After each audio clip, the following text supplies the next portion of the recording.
combating nutrition disinformation and general bull. It's Jimmy Rants. JimmyRants.com.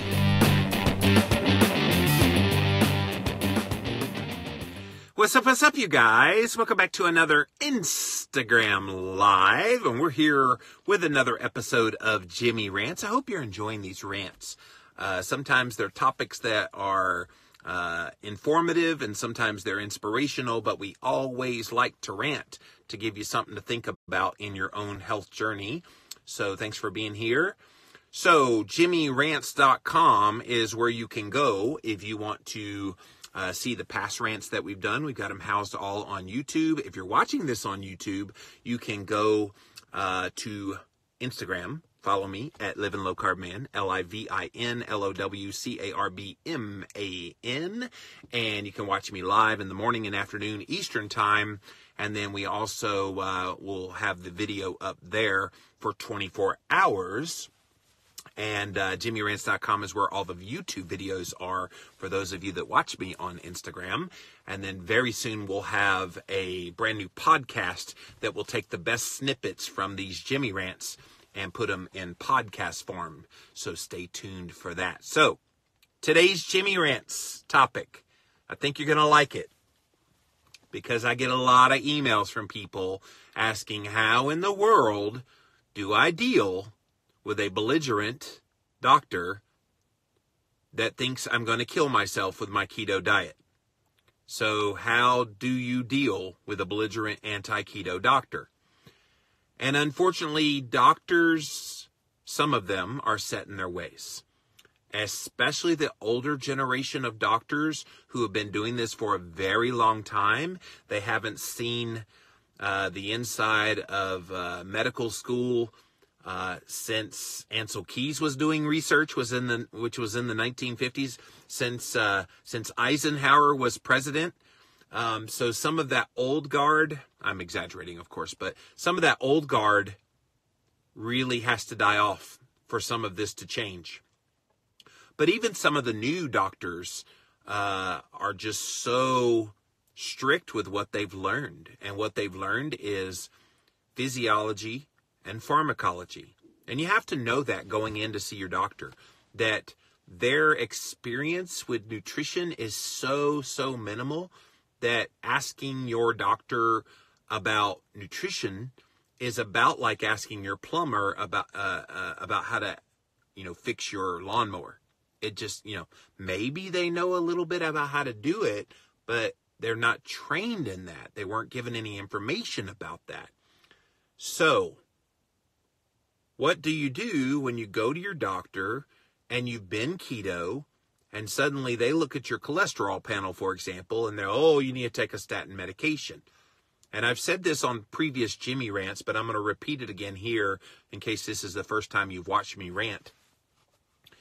Your doctor is under a certain set of guidelines that they have to follow. It's called standard of care. If a doctor does not follow standard of care, meaning when X patient has X symptom or exhibits X on some blood panel, they have to do X. And so if they don't do X and instead do Y or do nothing, then they get dinged by the medical board. Okay? So you have to realize doctors are following orders, so to speak. So if you go to see your doctor and you've been on a ketogenic diet and your total cholesterol has gone to 275 up from 225, they have to prescribe you a medication, a statin medication to lower your cholesterol. They have to do it. If they don't do it and then something were to happen to you in your health, they could be sued. And so there would be no protection for them. But under standard of care, if they prescribe a statin medication and then something happens to you, well, we did the standard of care, so we're off the hook. So you see how it works there. So the reason they're not on board with your ketogenic diet is they're afraid of being sued, and quite frankly, again, they're not trained to know what to do with nutrition. All right? But here's the fascinating thing, and this is why I don't want people to just automatically fire their doctor. If you got a really belligerent one that's just going to berate you and tell you you're going to die tomorrow if you don't get off that keto, please fire that doctor, because that doctor does not care about you anyway. But if you go to your doctor and you say, you know what, I've tried this new thing, it's this keto diet. Have you heard about this keto diet? It's really fascinating. I'm feeling really good. I'm getting all really good results in weight loss. I'm getting results in my blood sugar coming down. You know, it's really awesome. And the first time a doctor hears that, they're going to go, okay, that's interesting. But then if they get another, and then another, and then another, and then 10 others, after a while they're going to go, well, dang, if all these patients of mine are seeing results on their health markers as a direct result of being keto, maybe I should look into this myself. So then maybe you're the agent of change for that. So just because they're being a little bit belligerent and at first being anti-keto, don't assume they'll always be that way. You may be the reason why they start to embrace it more and more. Now, I didn't see that with my doctor. I have given him every book I've ever written and shared with him the information that I've learned and that I've talked to other doctors about, and he's shown no interest. But he's also one of the old guard. I'm thinking that some of us that see younger doctors, maybe that's the generation that will hear us. Maybe some of these kids coming out of med school now, maybe they're more open to it because they grew up in the internet age and they realize there's more information than what they necessarily got taught in medical school. So your strategy, if you get a doctor that's all up in your business because you're eating keto and they think it's somehow going to harm you, I would challenge you to just say, hey, look, I want to give this a go, and I want you to follow me and track my markers. And remember, I've said this on previous Jimmy Rants before as well. You, as the patient, are the boss in that relationship. Not the doctor. You are. The doctor is merely a consultant in your health. Okay? So if you see them as a consultant in your health, then they don't have the final say. You do. And so if you have the final say, then you're the one that will make the decisions about what's best for your health. And it's none of their business if you choose to do a low-carb, moderate protein, high-fat ketogenic diet, right? So if they get really, really, really ugly, I guess that's the litmus test. If they're just adamant that you're a non-compliant patient and you're not helping them and you're going to make their rating bad, okay, that's the person you need to drop. Because if you don't drop them, they will drop you. So you might as well save the heartache and pain. This is why I think functional medicine practitioners are rising. It's why people are going to see nutritional therapy practitioners and other alternative nutritional health and healthcare providers, because the mainstream medicine community doesn't understand this powerful modality of keto. And if they don't understand it, and all they do is lash out against it rather than trying to learn about it, you know, there's not much you can do about that. You can give them a copy of my book, Real Food Keto, or Keto Clarity, or The Keto Cure, or any of these books that are out there to try to help educate them. But if they don't read them, or they're not interested in reading them, then you're just spinning your wheels. So you work with them the best you can.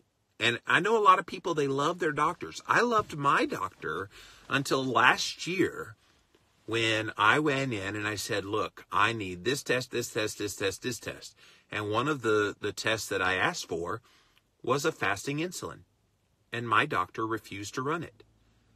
Well, why won't you run my fasting insulin? I'm insulin resistant. Oh, you don't have type 2 diabetes. I'm like, I'm trying to prevent getting type 2 diabetes, so why would you not let me run this marker that tends to run a little bit higher than it needs to? But he's looking at it from the vantage point of his patient population. You know, my insulin runs 13, 14. His patient population, the average is 70, 80. And so, oh, you're healthy. No, I'm not. Not to my standard of health. So you have to stand up for what you want. And when he refused to run it, I'm like, well, I refuse to have you as my doctor anymore. I can run all these tests myself online if he refuses to do it. But I have health insurance, and I was trying to do it through the system, but he wouldn't play the game. So I pretty much pay for health care and get nothing out of it because I don't have a doctor that I can go to. Anyway, it's very difficult to circumnavigate through the mainstream medicine system these days. But the bottom line on this Jimmy Rants is how you deal with a belligerent anti-keto doctor. If they're just ugly and refuse to work with you at all, you need to fire them and find another doctor. If they're willing to listen, but they're still skeptical, you can work with that. Work with them and have them track specific markers. And we'll do another whole Jimmy Rants all about various markers that you can have tracked when you're on a ketogenic diet and which ones are relevant. So we'll be talking about that here real soon. But in the meantime, if your doctor's willing to let you give this a go and then watch your various markers, that's gold. That's really good. And then if you can find someone who's really pro-keto, and I've got a whole list of them, you guys. I want you to write this down. Get a pen and paper if you don't have one, or type it on your phone. I need you to write this down. KetogenicDocs.com. KetogenicDocs.com. That is a list that I've been keeping for many, many years, of a list of all the pro-low carb, pro-ketogenic. They may not be explicitly keto always, but they're not anti-keto. So you can find one in your local area that might be able to support you in your ketogenic lifestyle change. KetogenicDocs.com. And that might be the way to deal with the belligerent anti-keto doc, is fire the one you got and hire one that's on that list. All right, let's see what you guys have to say here. Thanks for being here. Welcome in. My endocrinologist. Oh, are they that way? G Mama Web. It definitely can be a challenge. Change doctors. Lisa, Life Unlimited. That is an option. I always encourage you to try to work with them, especially if you've been with them for a long time. Try to work with them first. But if at the end of the day, they're just vehement that you're going to kill yourself, you're going to harm yourself, that you're a non-compliant patient, when they start doing that kind of aggressive language at you, it's time to let them go. My endocrinologist told me to just cut my calories and eat off a lunch plate. Again, doctors are lucky if they get a week of nutrition. I have talked to ones that have gotten as much as 2 weeks, but as little as a 3-hour seminar. So we need to stop pretending like doctors are God and understand all there is to know about nutritional health. They know about your health. They know about the physiology of what's going on. They know about the pharmacology of how to deal with the symptoms of what's going on. But what they do not know is how to deal with the nutritional aspect that could fix everything. Hello, Nancy in Virginia Beach. I'm in Virginia Beach right now. Let's see. Anti-bioidentical hormones. Yeah, G Mama Web. If your endocrinologist is against those kinds of things, what do you do, right? I mean, you're just kind of stuck with that. Hello, Lauren. We need to be agents of change. You're an inspiration. Thank you, Lisa, Life Unlimited. Always remember, you're the boss. You're the boss. And I will preach that till the day I die. You as an empowered patient have the opportunity to use doctors and nutritionists and whoever as consultants in your health.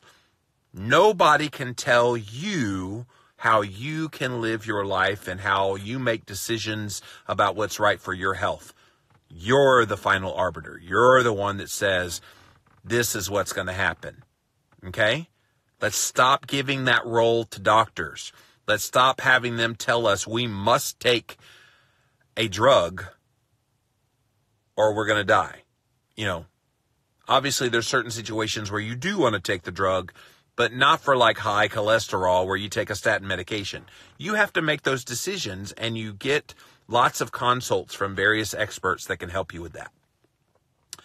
Nancy says PAs and nurse practitioners seem more open to keto. Yes, they are. In fact, Christine went to see the physician's assistant at her doctor's office recently, and the physician assistant asked, "Hey, I noticed your calcium's a little bit high. Are you eating a lot of calcium-based foods?" And Christine's like, "Yeah, I guess so, but what if it's a K2 deficiency, because K2 helps to tell where calcium should go in the body?" And the PA was like, she had no clue what Christine was talking about. Of course, Christine knew from her nutritional therapy practitioner training that that's what was true. So the PA, to her credit, said, "I don't know anything about that, but I'll try to find out for the next time." Kent Altino, what's up, Kent? "I'm fortunate that all of my doctors love my eating choices. The only change was to add in more nuts." And that's keto too. So you're very fortunate, Kent. Not all of us have that. Yes, live long and prosper. This is my ode to Christine. She is my Star Trek fan. So I have to represent for her. I don't care a bit in the world about Star Trek, though. You're the Dave Ramsey of my nutritional world. Thank you. I'll try to do my best Dave Ramsey impression. "You're listening to the Dave Ramsey Show, where debt is dumb and cash is king, and the paid-off home mortgage has taken the place of the BMW as the status symbol of choice." See, I am a fan too, but I'm happy to be your Dave Ramsey of nutrition. Amy Marmbrewster, "I think it would be tough to keep a doctor who is against keto. Your doc should be supportive and willing to learn." Yes, even if they're against your keto, they should be for your health. And so if you're getting good health changes happening, they can't help but notice that. Now, obviously, they're going to focus on things like total cholesterol and LDL cholesterol that may not really be anything to do with your health, but they'll make a mountain out of a molehill with those things. But if they're willing to look at the relevant markers, then yes, even if they're against keto, as long as they're not belligerent towards you, it's good. Why does Canada embrace keto and not USA doctors? K. Denard 1. I don't know that all Canadian doctors embrace keto. I know Dr. Jason Fung is up there, and he's talked about how difficult it has been to have colleagues that believe in the same way about fasting and ketogenic diet. So I don't think it's any better. It's happening better in America, but it's on the down low because of all these regulations that are in place with doctors. They don't want to be on the hook where they could be sued because they're not doing standard of care. Richard says they study medicine and not food, and that's true. They study pharmacology, which is medicine, and physiology, which is how the body works. They never make the connection between what you put in your mouth as food and how it affects your health. Linda says they're not taught the root cause. They band-aid everything with meds. And I'm not anti-med across the board. I think there are some meds that are life-saving, but it's these ones that they put people on that tend to be maintenance medications where they take it for a long time. You don't have a statin drug deficiency, right? You have a need for cholesterol. And so if you have higher cholesterol and your body's showing it on a blood test that you have higher cholesterol, that cholesterol is there for a reason. We don't need to play God and pretend like it's a bad thing when indeed it's a good thing. Let's see. No hot tub tonight. Olga, I am in Virginia Beach. Christine and I are here for a signing with our new book, Real Food Keto. So I'm in Virginia Beach, so no hot tub here. All right, guys, looks like you're all out of comments about tonight's Jimmy Rants. As always, go to jimmyrants.com if you want to see all of the past rants. And if you're not following me, if you're watching this on YouTube and you're not following me on Instagram, what are you waiting on? Go to Instagram. I'm at Livin' Low Carb Man, LIVINLOWCARBMAN. And you can interact with me live on Instagram. Watch it 24 hours on there. And then you can watch all the replays on YouTube at jimmyrants.com. And coming soon, we'll have highlights from the various Jimmy Rants that you can listen to on iTunes for the brand new Jimmy Rants podcast. My wife is getting muscle cramps on low carb. Kay Denard, she needs more salt. more magnesium, more potassium, and possibly more water. Those are the electrolytes that will keep those muscle cramps at bay. So hopefully that helps you out. All right. That's it for this episode of Jamie Rants. We'll see you guys again real soon. Thanks. Bye.